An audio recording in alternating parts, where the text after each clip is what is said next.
Hi friends, అందరికీ మా home tour వీడియోలో దేవుని రూమ్ ఒక్కటి తర్వాత చూపిస్తా అని చెప్పాను కదా. ఇదే మా దేవుని రూమ్ వచ్చేసి చిన్న మందిరం లాగా అయితే ఉంటుంది. ఇంకా డైలీ పూజలు అయితే చేస్తాము. ఫొటోస్ అయితే ఇంకా తక్కువగానే పెట్టుకున్నాము.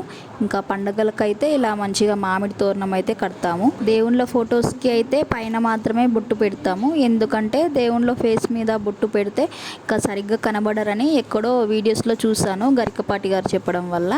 ఇంకా అన్న వాళ్ళు అయితే రీసెంట్గా తిరుపతి అయితే వెళ్ళారు.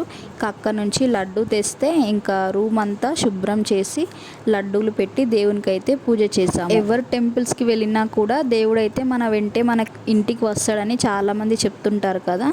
అయితే దేవుణ్ణి ఒకరోజు మన ఇంట్లోనే నిద్ర చేయనిచ్చి మళ్ళీ నెక్స్ట్ డే వచ్చేసి పూజ చేసి దేవుణ్ణి సాగనంపాలని చెప్తుంటారు. అలా చేయడం వల్ల మనకైతే చాలా మంచి అయితే జరుగుతుందంట. మా ఇంట్లో పెద్దవాళ్ళు అయితే చెప్పారు. నిజంగా తిరుపతి వెళ్ళడం అనేది మన చేతుల్లో అయితే ఉండదు. ఆ వెంకటేశ్వర స్వామి నుంచి పిలుపు అయితే రావాలి. నా వీడియో నచ్చితే లైక్ చేసి అయితే వెళ్ళండి. మళ్ళీ నెక్స్ట్ వీడియోలో అయితే కలుద్దాము. Thank you so much for watching.